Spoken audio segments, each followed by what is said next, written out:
어찌 보면 사도행전의 중심 인물이라고 이야기해도 무방할 사울, 바울이라는 사람이 드디어 전면에 등장하게 됩니다. 오늘의 본문은 바울의 회심이라고도 잘 알려져 있죠. 어떤 사람들은 사울이 예수님을 만나서 이름을 바울로 개명했다라고 알고 있는 사람들도 있을 수 있습니다. 그런데 그건 착각이에요. 같은 이름입니다. 사울은 히브리식으로 유대식으로 부르는 이름이 사울입니다. 사울 왕이 있죠. 그 사울인 거예요. 이 사울을 헬라어로 음력을 하게 되면은 바울이 되는 겁니다.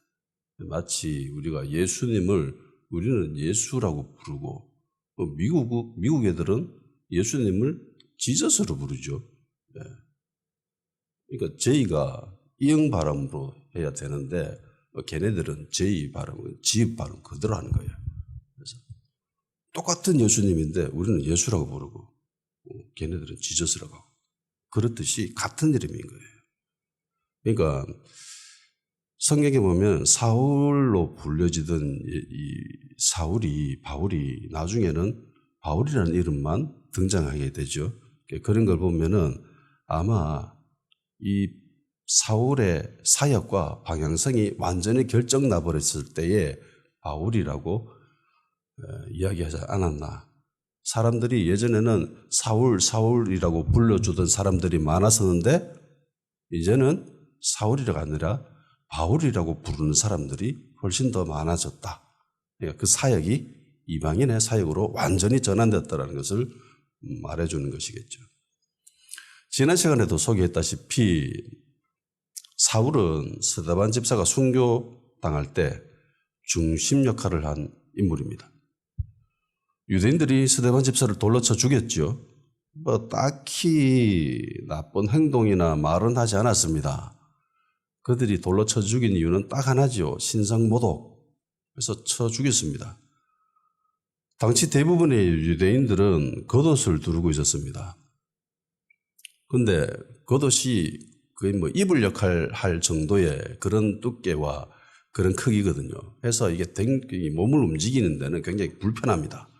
돌을 쳐서 사람을 죽이려면은 대충 던져서는 안 되죠. 있는 힘껏 던져야 됩니다. 그러려면 이 겉옷이 거추장스러워요. 그래서 벗어야 합니다. 맡겨놓아야 돼요. 근데 이 겉옷이 또 비싸요. 귀중품입니다. 지금은 우리는 아무나 원할 때 언제든지 옷을 사 입을 수 있지만은 당시에는 그런 시대가 아닙니다. 오죽했으면 예수님이 십자가에 달리셨을 때에 겉옷을 병사들이 나눠 가지지요. 그 정도로 옷은 사람들에게 귀중한 물품이었습니다. 그래서 이걸 아무한테는 맡길 수도 없는 노릇입니다. 그래서 신용이 있는 사람, 믿을 만한 사람, 그리고 모든 사람들이 알 수 있을 만한, 그러니까 바울은 유명세와 그리고 신망을 동시에 얻었던 사람입니다. 이럴 수 있는 사람들은 별로 많지 않아요. 사울은 유대인들로부터 인정을 받는 사람이고, 그리고 신앙적으로도 그 스데반 집사를 돌로 쳐 죽이는 그 현장에서 중심 역할을 한, 옷 다 나한테 맡기라. 내가 보관할게. 내가 책임질게. 라고 할 정도의 주도적인 역할을 한 사람이었습니다. 그래서 7장 58절에 이렇게 이야기하죠. 성 밖으로 내치고 돌로 칠세 정인들이 옷을 벗어 사울이라는 청년의 바람에 두니라. 8장 1절 사울은 그가 죽임당함을 마땅히 여기더라. 그 나라 예루살렘에 있는 교회에 큰 박해가 있어 사도회는 다 유대와 사마리아 모든 땅으로 흩어지니라. 아멘. 사울은 스데반 집사가 죽어 마땅하다고 생각했습니다. 당연히 죽어야 된다. 전혀 양심의 꺼리낌이나 불편이 없었습니다. 사람이 죽는데도 불구하고 전혀 꺼리낌이 없었습니다. 우리가 알다시피 바울은 꽤 유식한 사람이죠. 학식이 있는 사람입니다. 이 정도의 사람이 스데반 집사가 죽는 것에 대해서 전혀 꺼리낌이 없다라고 하는 것은 이건 하나님의 일이다라고 생각한 것이죠. 일단 사울에 대해서 먼저 간략하게 한번 살펴보고자 합니다. 사울이 태어난 곳은 길리기아의 다소라는 곳입니다. 지금 터키 남부 쪽 해안가 지역에 위치한 도시예요. 현재는 타르수스라고 불린 조그만한 도시입니다. 그리고 바울은 자기 자신 고향에 대해서 굉장히 자긍심을 가지고 있었던 듯합니다. 자기를 소개할 때 난 바리새인이다, 난 로마 시민이다, 난 다소 사람이다라고 언급하는 것을 보면은 아마도 꽤 자기 고향에 대한 자긍심을 가지고 있지 않았나 생각을 할 수 있습니다.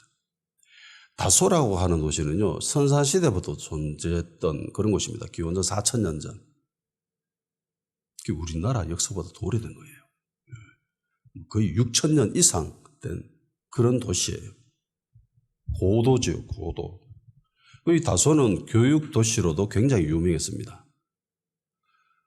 그리스 로마 시대에 유명한 교육 3대 도시가 있습니다. 첫 번째는 아테네입니다. 아테네는 우리가 익히 알고 있던 유명한 철학자들이 많았죠. 그리고 두 번째로는 알렉산드리아입니다. 여기에서는 전 세계에서 가장 큰 도서관이 있는 그런 도시였습니다. 그리고 세 번째가 다소입니다. 그 정도로 이 다소는 교육적으로 굉장히 유명한 도시였습니다. 특히 스토아 학파의 중심지 역할을 한 그런 도시였어요.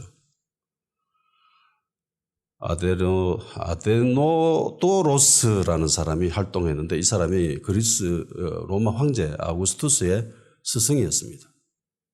로마 초대 황제라고 부르는 아우구스투스. 이후에도 유명한 스토아 학파, 중심 역할을 한 스토아 학파의 인물들이 이 다소를 중심으로 활동을 했었습니다. 그래서 바울의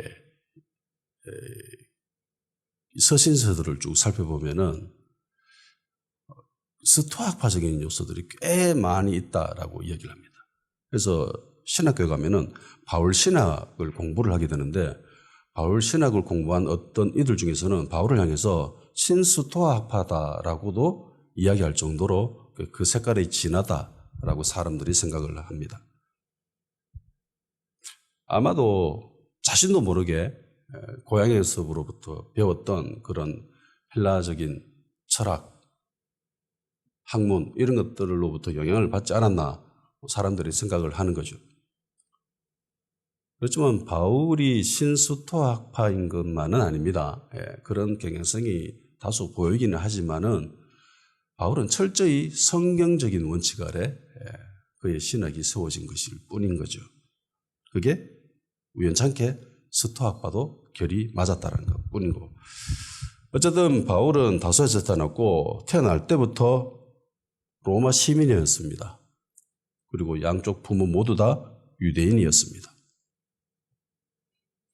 태어날 때부터 자기가 로마 시민이다라고 그렇게 이야기를 하는 거 보면은 바울의 부모가 로마 시민이었던 거죠. 로마 시민이라고 하는 것은요, 뭐 로마시에 살고 있으면 다 로마 시민이 되는 거 아닙니까? 라고 생각할 수도 있지만 아닙니다. 이 로마 시민이라고 하는 것은 굉장히 특별한 계급과 신분을 이야기합니다. 시민권을 가진 사람에게는 상당한 권리가 있습니다. 책임도 있죠. 군대를 복역해야 될, 전쟁이 일어나면 가서 전쟁을 치러야 될 의무가 있는 사람들이 로마 시민권자들이었습니다. 처음에는 그랬어요. 나중에는 변질되지만. 그래서 로마 시민권을 가진 사람들은 사람들로부터 굉장한 존경을 받았습니다. 명예와 권리 또한 책임도 있었습니다. 게다가 바울은 바리새인이었죠. 태어나면서부터 유대인이었고 그리고 로마 시민이었고 거기에다가 바리새인이었습니다. 당시 최고의 학문을 지니고 있었다라고 하는 가말리엘로부터 배웠습니다. 그러니까 유대인의 율법, 신학 이게 철저히 배웠던 거죠. 빌립보서 3장 4절에서 6절까지입니다. 그러나 나도 육체를 신뢰할 만하며 만일 누구든지 다른 이가 육체를 신뢰한 것이 있는 줄로 생각하면 나는 더욱 그러하리니 내가 8일 만에 할례를 받고 이스라엘 족속이요 베냐민 지파요 히브리 중에 히브리인이요 율법으로는 바리새인이요 열심으로는 교회를 박해하고 율법의 의로는 흠이 없는 자라. 바울이 자기 자신을 소개하면서 흠이 없다라고 합니다. 율법으로는 전혀 흠이 없다. 그러니까 얼마나 이 사람이 신학에 대해서도 열심히 공부한 사람이고 그 신학을 배워서 실천함에 있어서도 전혀 꿀릴 것이 없는 거의 사람들이 볼 때에 완벽할 정도로 할 수 있을 정도로 그 정도로 열심히였던 사람들입니다. 헬라 세상에서도 바울은 탑급입니다. 로마 시민권자잖아요. 그리고 유대 세상에서도 바울은 탑급입니다. 인류예요. 바리새인이었습니다. 그리고 모든 이 바리새인들이 꿈꾸는, 그러니까 하나님의 일에 열심을 품고 있었던 다들 중에서 가장 최고로 할 수 있는 게 가말리엘 밑에서 공부하는 거예요. 그걸 한 사람입니다. 사두개인은 자기가 어쩔 수 없는 거잖아요. 자기 핏줄로 의해서 이루어지는 세습적인 직책이기 때문에 사두개인 그쪽으로 못 들어가요.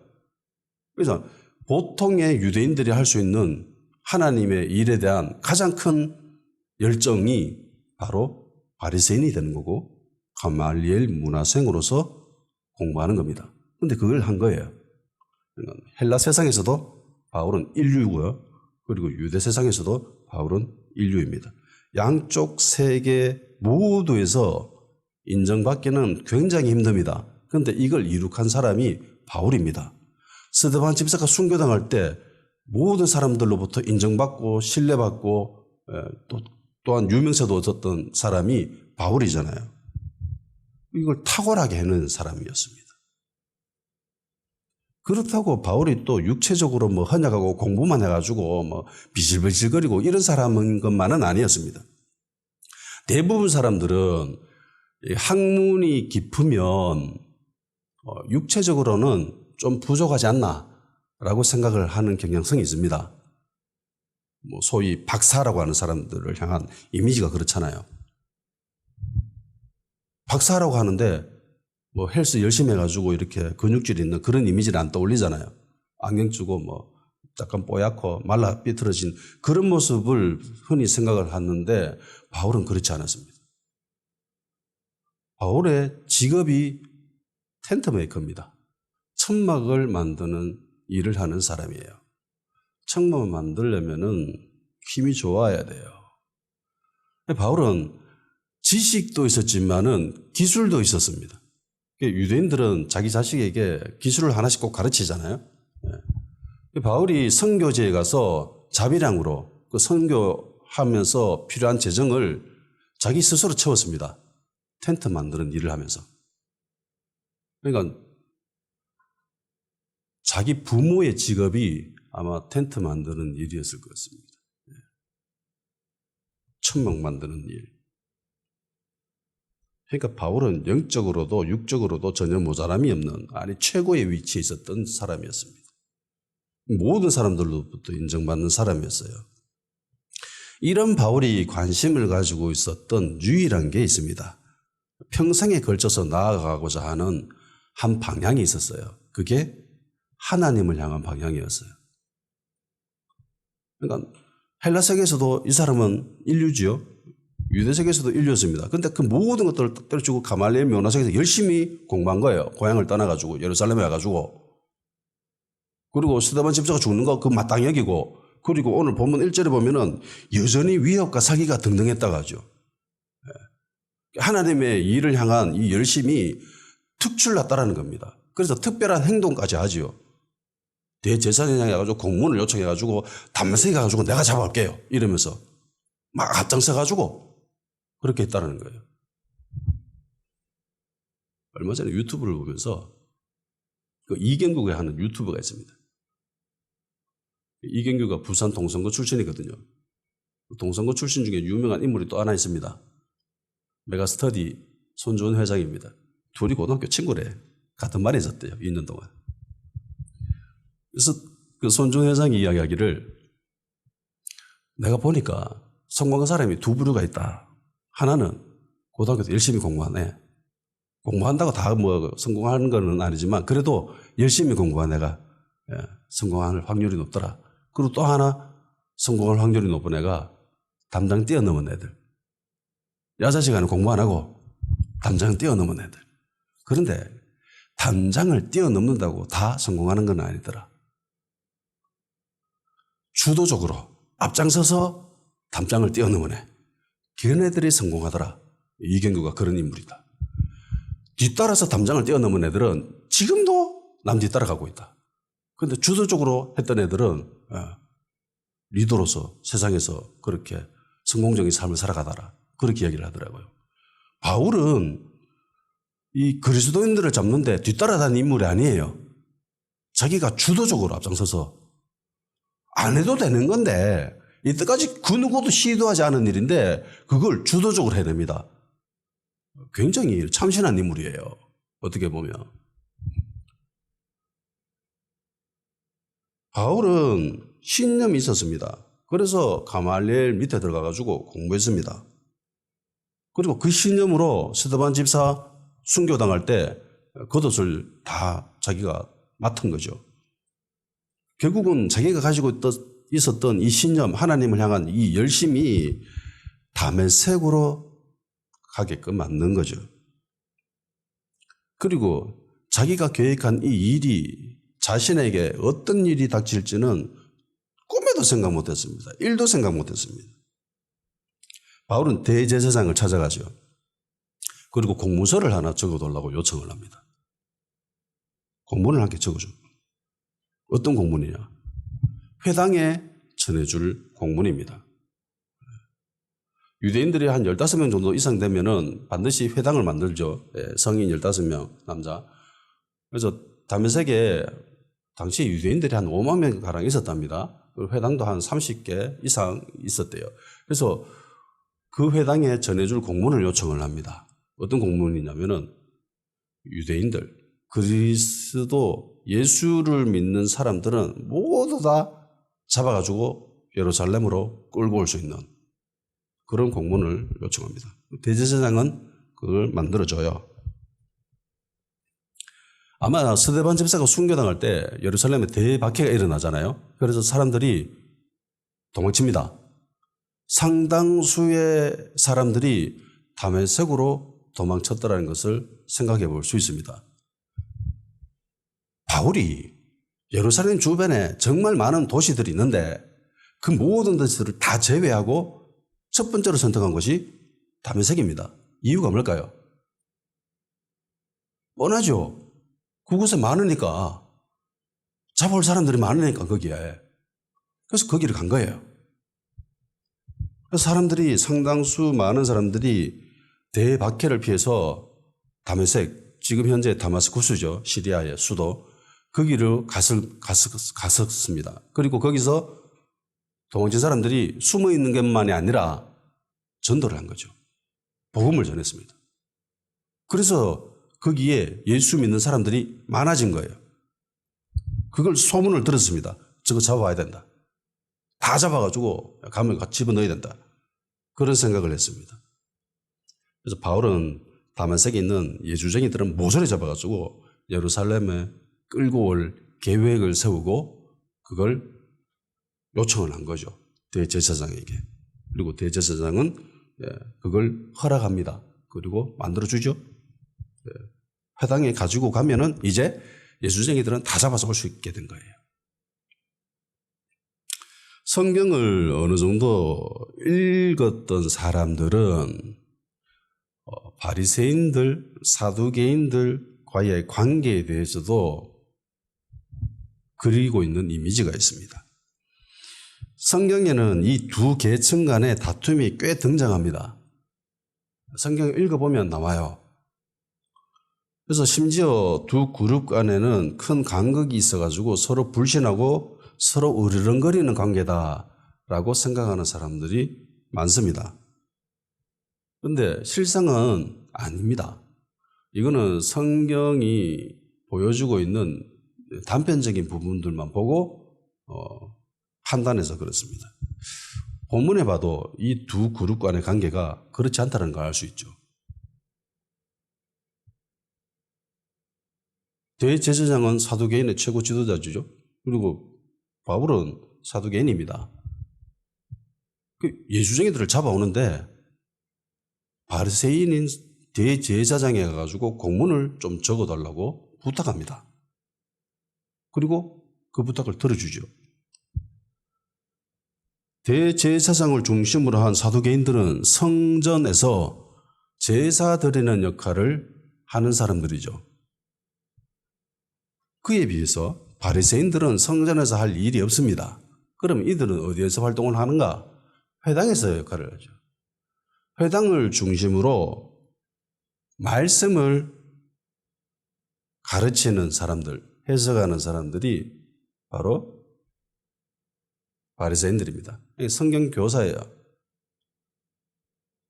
성전에서는 제사 드리고 회당에서는 성경 말씀을 공부한 거예요. 그래서 이게 분야가 다르기 때문에 성경에 봐도 이들이 가지고 있는 신학적인 백그라운드가 조금씩 다릅니다. 천사도 없다 하고 사두개인들은 부활도 없다 하고, 근데 바리새인들은 천사도 있다 하고 부활도 있다 하고 이러면서 서로 다툼이 일어나잖아요. 그럼에도 불구하고 이 둘 사이의 두 그룹 간의 관계는 적대적인 것만은 아니었습니다. 상호 보완적인 역할을 하는 그런 관계였습니다. 공문을 요청했고 자신의 힘과 자신의 의지로 자신의 능력으로 그들을 사로잡은 것이 아니라 바리새인들의 힘만으로 그걸 한 게 아니라 사두개인에게 도움을 요청하잖아요. 대제사장에게 공문이 필요하다. 그러니까 회당과 성전은 서로 별개의 영역으로 이렇게 나눠진 것이 아니라 보완하는 역할을 한 거예요. 도와주는 역할을 한 겁니다. 회당은 어떻게 보면은 예루살렘에 멀리 떠나 있는 작은 성전이다라고도 할 수 있는 거예요. 제사만 드리지 않을 뿐.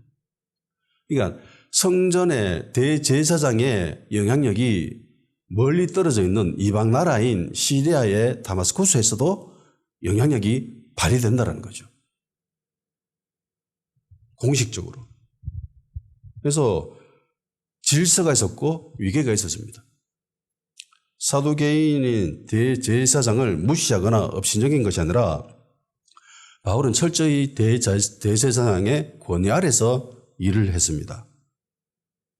그리고 그 공문은 바리새인들의 사역의 중심인 회당에서 효력이 발생하는 거죠.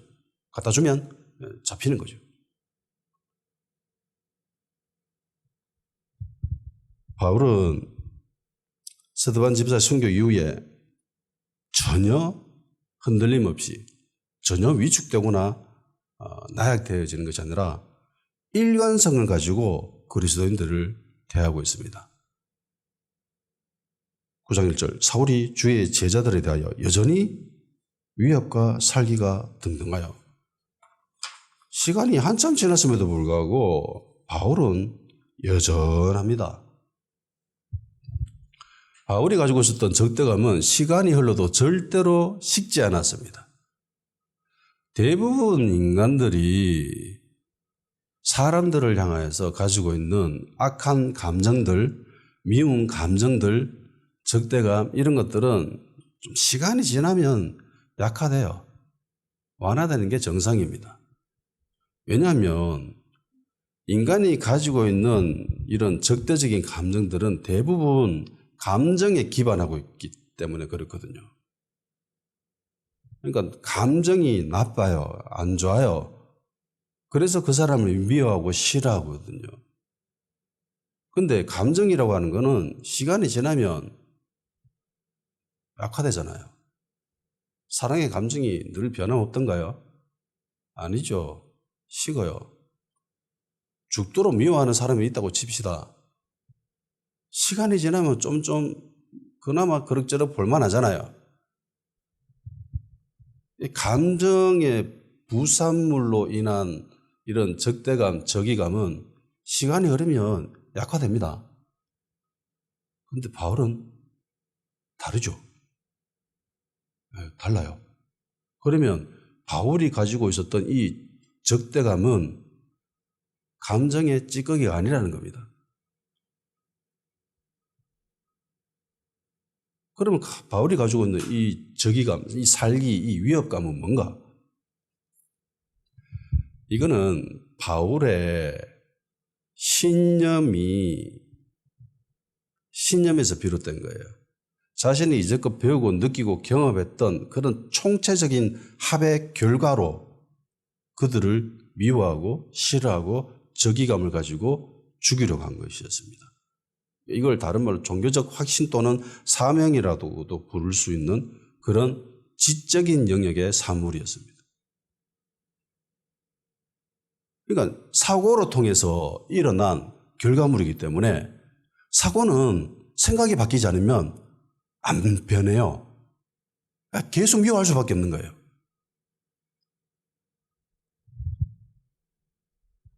그렇죠? 빨갱이 미워하는 사람은요, 죽을 때까지 미워합니다.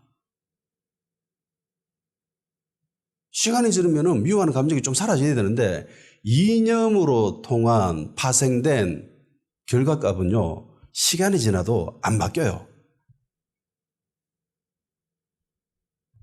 그래서 시간이 지나도 이 위협과 살기가 변하지 않았던 겁니다. 여전했다는 겁니다.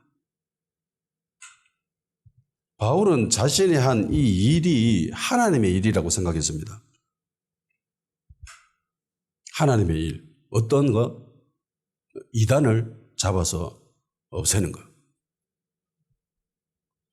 내가 가지고 있는 적대감, 사리와 분노는 이거는 하나님의 것이다.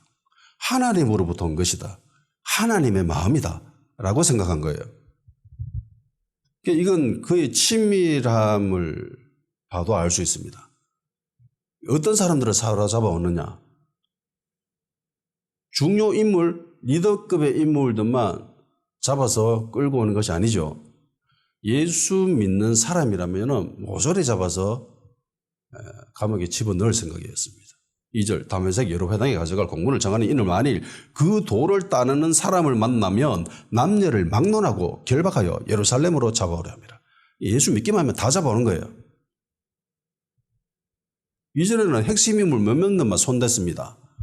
그런데 바울은 그렇지 않았습니다. 굉장히 치밀해요. 모든 사람들을 믿기만 하면 다 잡아온다는 거죠. 바울은 자신이 하나님의 일을 하고 있다고 생각했습니다. 철저하게. 그런데 정작 바울은 하나님의 일을 대항하고 있지요. 예. 바울이 가지고 있는 살기는 하나님의 거룩한 분노가 아니었습니다. 실상은 하나님을 향한 살기였지요. 살이었습니다. 그래서 예수님 나중에 물어보잖아요. 니 왜 나를 핍박하는데, 왜 나를 박해하는데, 왜 나를 잡아서 죽이려고 하는데, 그렇게 질문합니다. 신념으로 가득 찬 인간이 보여줄 수 있는 전형적인 모습입니다. 신념과 신앙은 달라요. 겉모습은 비슷하게 보일 수 있습니다. 그런데 결이 완전히 달라요. 세상을 변화시킨 사람들은 똑똑한 사람들이 아닙니다. 천재가 세상을 변화시키지 않습니다. 세상을 변화시키는 사람은 어떤 사람들인지 아세요? 다 신념이 가득 찬 사람들입니다. 신념으로 똘똘 뭉쳐진 사람들이 세상을 변화시킵니다. 세상에 엄청난 영향력을 끼칩니다. 그게 좋은 방향이든 나쁜 방향이든 세상에 지대한 영향력을 미쳐요. 알렉산더, 징기스칸, 히틀러, 신념이 가득 찬 사람이죠. 똑똑한 사람이 아니에요. 지혜로운 사람이 아닙니다. 그냥 신념으로 똘똘 뭉쳐진 사람이에요. 현대에 보면은 신념으로 똘똘 뭉친 대표적인 인물이 있죠. 일론 머스크. 엄청나게 신념이 강한 사람입니다. 세상을 변화시키죠.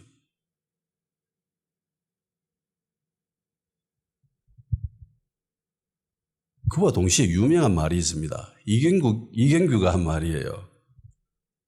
젊었을 때부터 꾸준하게 했던 말인데 무식한 사람이 신념을 가지면 그것보다 무서운 게 없다. 이경규가 한 멋진 말 중에 하나입니다. 이경규가 해서 유명해졌는지는 모르겠습니다. 100% 동의합니다. 무식한 사람이 신념을 가지면 그거보다 무서운 게 없어요. 히틀러잖아요. 얼마나 악한 영향력을 끼쳤습니까?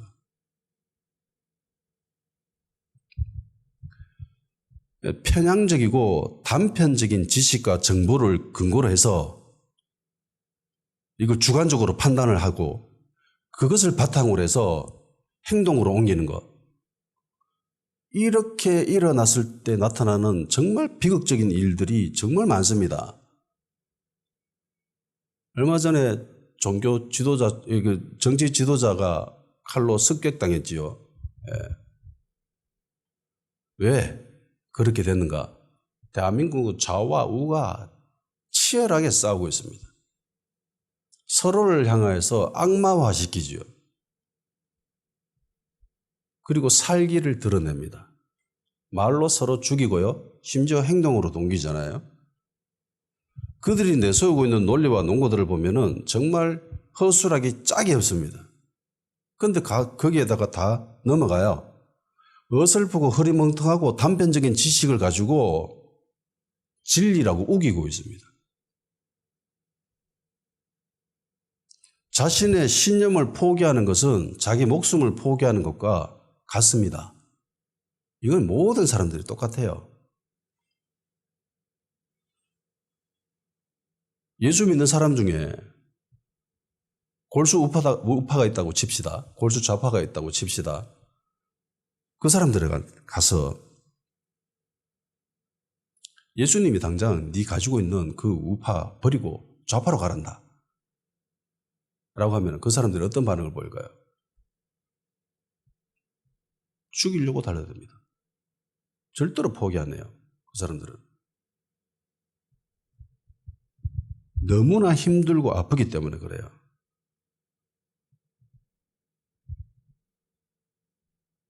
예전에 기도하면서 저는 하나님으로부터 들은 음성 중에 하나가 그거예요. 저는 좌파적인 성향이 좀 많습니다. 그렇다고 좌파만 지지하는 건 아니에요. 선거 치를 때 보수 쪽에 투표한 적도 많아요. 근데 예수님이 네가 가지고 있는 그거 포기해라 라고 질문을 하시는 거예요. 할 수 있니? 라고 질문하시는 거예요. 우와, 그거 포기하는 거 그거 진짜 쉽지 않았습니다. 네, 그럴게요 라고 하는 이 대답을 하기가 정말 쉽지 않았습니다. 고심 끝에 그래, 이거 아무것도 아니다. 그러고 포기했어요. 하나님은 좌파에서도 일할 수 있으시고 하나님은 우파도 일할 수 있습니다. 좌파가 하나님을 대적하기도 하고요. 우파가 하나님을 대적하기도 합니다. 하나님은 어느 진영에 속하시는 분이 아니잖아요. 예수님이 좌파예요, 우파예요? 아니잖아요. 그런데 일부 교회와 성도들이 보여주는 행태는 절대로 신앙이 아니지요. 신앙의 모습이 아닙니다. 단지 신념일 뿐이죠. 신념이에요. 교회가, 성도가 자기가 가지고 있는 신념을 이걸 포장하려고 해서는 안 돼요. 그건 신념일 뿐입니다. 근데 그거를 왜 교회의 깃발 아래서 그런 행태를 부리는지 도저히 이해를 못 하겠습니다. 그들이 들고 있는 태극기는 신앙이 아니에요. 그들이 들고 있는 촛불은 신앙이 아닙니다. 그건 신념이에요. 그리스도인들이 해야 될 일이 빨갱이 때려잡는 게 아니죠. 사울이 그리스도인들을 잡아들이는 것과 똑같은 짓입니다. 사울이 그리스도인들을 잡아들이는 게 사울은 이건 하나님의 일이라고 철저히 100% 확신하고 있죠.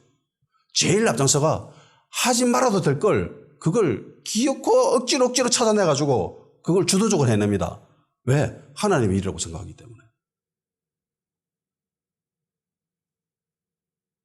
그리스도인들이 왜 정치판에 뛰어들어가지고 거기에 깃발을 꽂죠? 교회가, 성도가 담배색으로 가서는 안 돼요. 근데 안타깝게도 신념을 가지고 행동하는 당사자들은 자신이 가지고 있는 이 신념의 이론적인 바탕이 허술하다라는 것을 깨닫지 못합니다.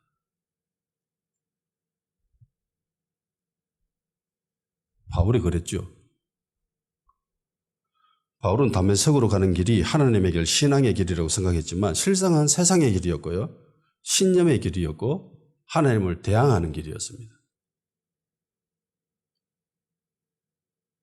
어떤 사람들은 기독교를 향해서 이념의 종교, 체계적이고 이론적이고 지식을 굉장히 중요히 여기는, 학문을 굉장히 중요시 여기는 그런 종교다, 그런 색깔이 강하다라고 이야기를 합니다. 사람들이 기독교를 향해서 왜 이런 이미지를 가지고 있냐면은 성경의 존재 때문이죠. 성경이라는 이 책을 다른 여타 종교보다도 굉장히 중요시 여깁니다. 아니, 절대시 여기죠.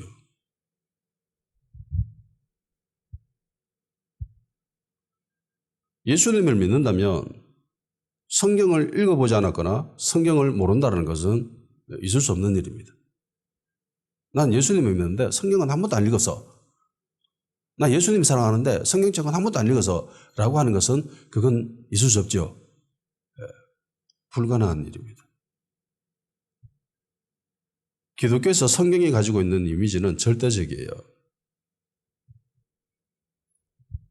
그래서 종교인들 중에 공부하는 사람들 대부분은 기독교인들이 많죠. 학문적 깊이가 있는 사람들은 대부분 그리스도인들이 많습니다. 그래서 사람들은 기독교를 향해서 지식의 종교라고도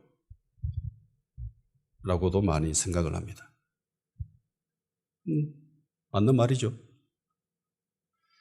그런데 성경에 나오는 지식과 정보가 신앙의 전부인 것은 아니죠.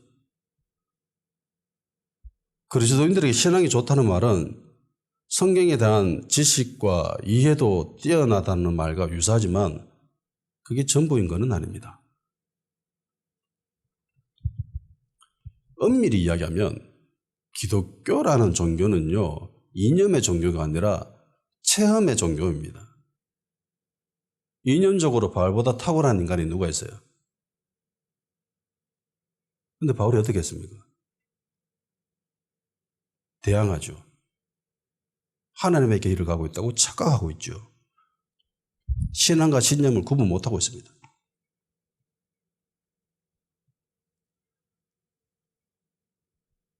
앞에서 열거한 그 모든 것들을 다 충족했다 하더라도 그가 그리스도인이라고 말할 수는 없어요. 성경에 대한 지식이 뛰어나고 학문적 깊이가 아무리 뛰어나고 신학적인 그런 바운더리가 크고 그렇다 할지라도 성경을 수백 번 읽었다 할지라도 그가 진정한 그리스도인이다 라고는 할 수 없습니다. 왜냐하면 참된 그리스도인은 반드시 예수님을 만난 사람이기 때문입니다. 아멘? 예수님을 만난 사람이어야 그가 그리스도인입니다. 그러니까 그리스도인이라면 반드시 예수님을 경험한 사람이어야 돼요. 예수님을 체험한 사람들이어야 합니다. 예수님을 만나는 사람이어야 돼요. 사람마다 그 형식과 방법은 저마다 다를 수는 있습니다. 개인적이고 주관적인 영역이기 때문에 개인의 그런 영적인 체험들, 어떤 사람들은 꿈이나 또는 환상이나 그렇게 체험할 수도 있고 기이한 영적인 체험들로 통해서 경험할 수도 있습니다. 특별히 이런 기이한 영적인 체험일 같은 경우에는 주의해야 될 부분들이 있어요. 내가 경험하고 있는 이 영적인 체험들이 하나님 말씀과 같은가, 그 결이 같은가 반드시 체크해 봐야 됩니다.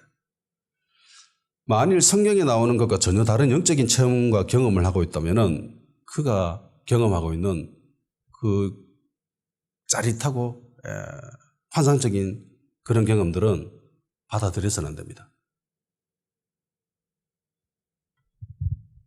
성경에 분명히 확실히 기록된 내용들이 있잖아요. 그리고 동시에 내가 경험하고 체험한 그런 영적인 것들이 성경 말씀과 같아야 돼요. 근데 다르다, 엉뚱하다, 그러면 그 체험들, 영적인 경험들은 포기해야 됩니다. 받아들여서 안 됩니다. 왜냐하면 사탄도 광명한 천사로 가장해서 나타날 수 있잖아요. 자기가 체험하고 있는 그런 영적인 환상들, 짜릿한 경험들이 그게 하나님으로부터 오지 않을 수도 있다는 겁니다. 자기는 인정하기 싫겠지만. 반드시 성경 말씀과 따져봐야 돼요. 체크해봐야 됩니다. 그리고 어떤 이들은 말씀을 읽는 도중에 경험할 수도 있습니다. 그전에는 믿어지지 않았던 말씀들이 갑자기 막 믿어지기 시작합니다. 말씀을 읽는 것이 기쁘고 말씀이 살아 움직이는 것이 느껴지고 막 설레이죠.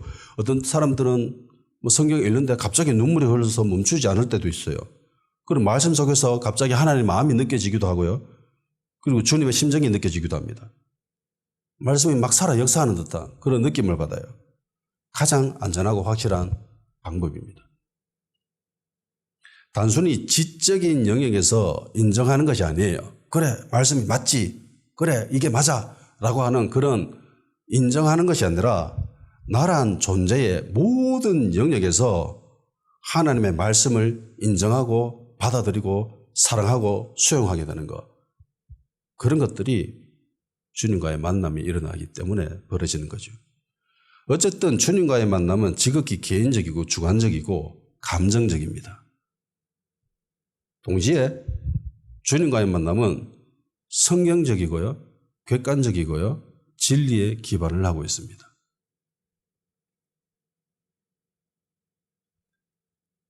모세는 떨기나무에서 하나님을 만나게 난 후 변화되죠. 그의 삶의 방향이 달라집니다. 진정한 믿음의 길, 신앙의 길을 가게 됩니다. 바울 역시 다메섹으로 가는 길에서 예수님을 만나게 됩니다.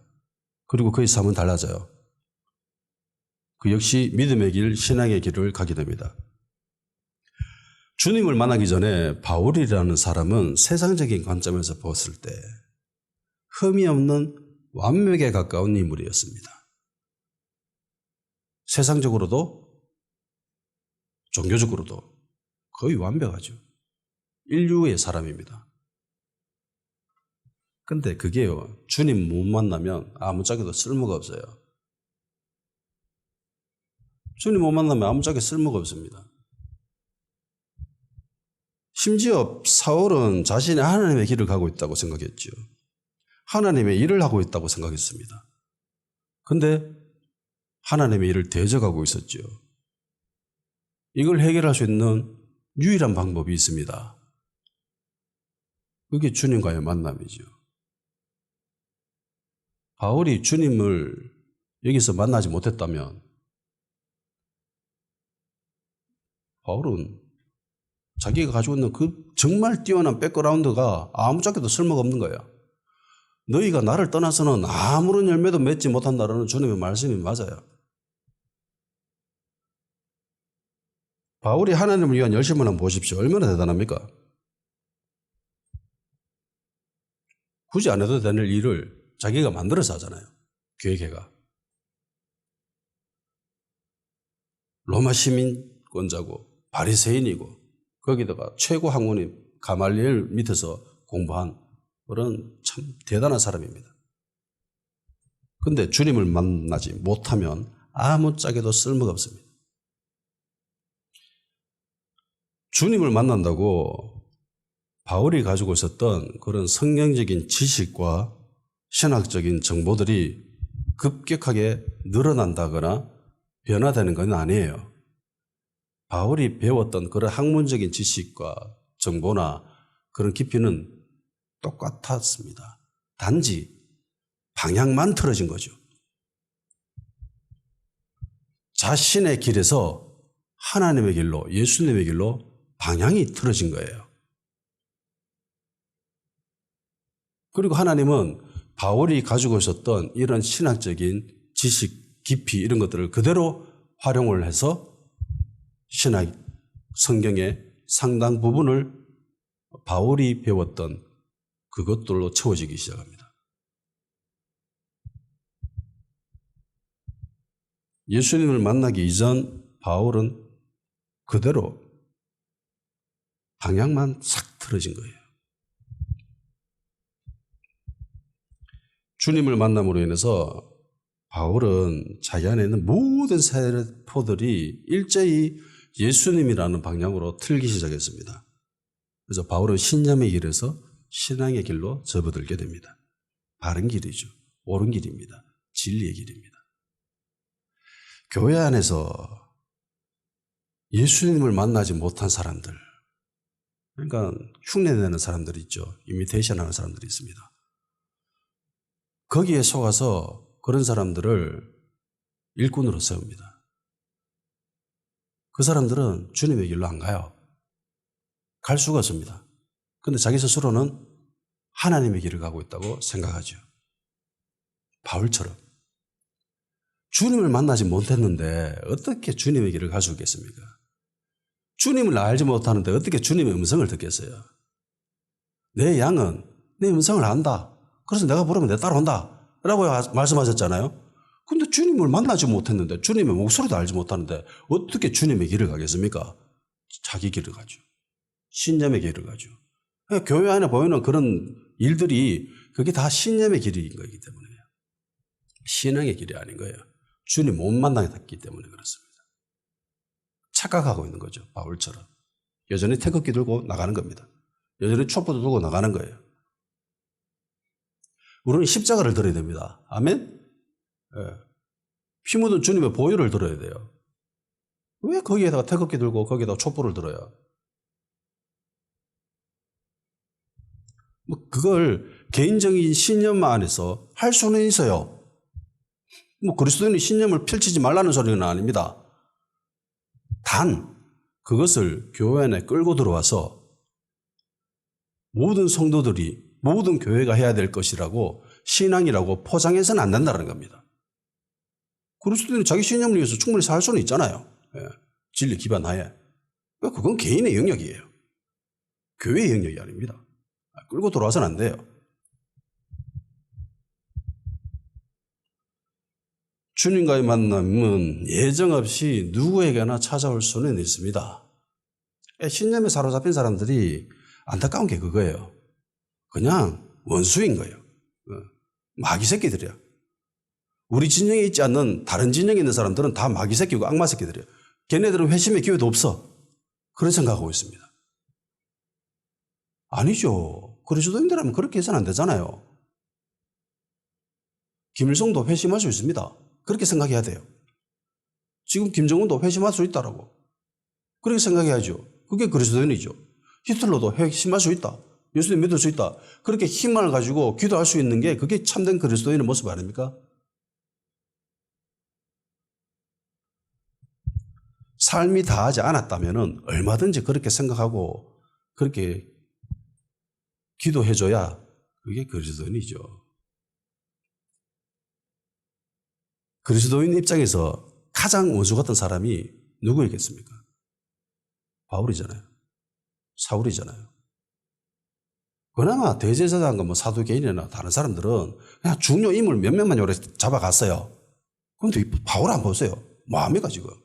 모든 사람들은 싸그리 잡아가죠. 예루살렘에 있는 사람들 뿐만이 아니라 피해가지고 저 멀리 남의 나라 가가지고 있는데 그까지 찾아와. 그것도 공식적인 문서를 다 들고. 얼마나 지독한 사람입니까? 원수 같은 사람입니다. 그런데 예수님 어떻게 하세요? 이런 사람도 회심시켜버리죠. 우리 예수님은 최고입니다. 저 같은 사람도 예수님 믿게 만들었잖아요. 옛날에 형이랑 같이 자취할 때 있었습니다. 기도한다고 엎드려 있는데 그 뒤에서 똥침 찔린 사람이 접니다. 보통 웬만한 사람이면은 기도하는 모습 보면은 그렇게 잘 안 건들잖아요. 불신자라 할지라도. 저는 거기다가 똥침 찔렀어요.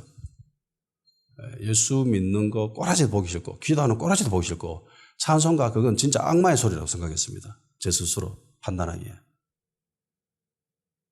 그런데 그런 사람, 이런 나 같은 사람에게도 주님은 찾아오셔서 예수님 믿게 하고 그뿐만이 아니라 앞에 가지고 이 말씀을 강론하게끔 은혜 또한 부어주셨죠. 주님은 대단하십니다.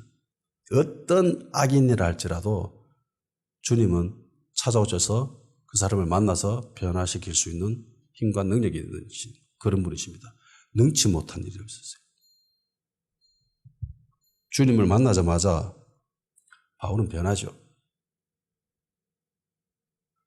주님을 만나야 자기의 길을 포기할 수 있습니다.